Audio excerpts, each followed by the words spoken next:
Mu mwaka w'ibihumbi 2020 niho havuzwe ko habaye amasezerano yo gutabarana hagati y'igihugu c'Uburundi n'igihugu ca Kongo. Haciye hashingwa inteko z'Uburundi zinjira n'amamodokari n'ibikoresho vya gisirikare muri ico gihugu. Igihe hashinzwe inteko z'akarere za Afrika y'ubuseruko zija hagati y'inteko za leta ya Kongo n'inteko z'umuhari M23, leta y'Uburundi nayo nyene yashizwe mu bihugu bitanga abasirikare baja muri urwo rwego. Leta y'Uburundi ariko yaciye ica mu mbavu irungika abandi basirikare mu mabataillon ya Tafoke kuja guhiga abarwanyi b'umuhari M23 bakorana n'abatari mu nteko za Afrika y'ubuseruko. Ntivyatevye kubera iyo nyifato y'inteko z'Uburundi, intambara zica zisubira gusutama, maze inteko zose za Afrika y'ubuseruko zisubira iwabo, haza iza Afrika y'ubumanuko SADC.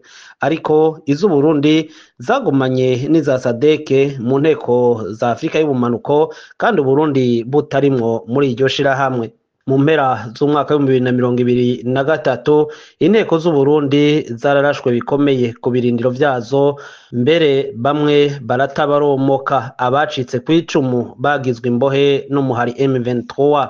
Abataye bakomoka nabo bashikijwe mu buroko bagirizwa kwanka guhangana n'umwansi ari wo muhari M23. Bo nyabuna bavuga ko uwo muhari wabasumbije inguvu kugeza aho basubira inyuma. Kugeza uno munsi amakuru ava mu gisirikare amenyesha ko abasirikare bari hagati y'igihumbi n'igihumbi n'amajana abiri boba barasize ubuzima muri izo ntambara zibera muri Kongo kuva Burundi bugiye guhangana n'umuhari M23, nayo abarenga amajana 270 bari mu mabohero atandukanye mu Burundi. Abatazwi igitigiri nabo bafashwe impiri n'uwo muhari M23 kuko bagizwe imbohe. Mu mwaka w'ibihumbi 2024 n'umwaka w'ibihumbi 2025 umuhari M23 watse inteko za Kongo nabo bafatikanije harimo ingabo z'Uburundi na SADC na FDL na Wazalendo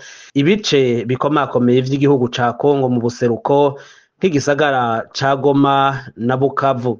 Igihe cose leta ya Evariste Ndayishimiye yagumye yihakana abasirikare bafashwe, ahandi naho ikaguma ivuga ko ifise ubwoba bwo gutegwa na leta y'u Rwanda biciye mu muhari M23 w'abanyekongo.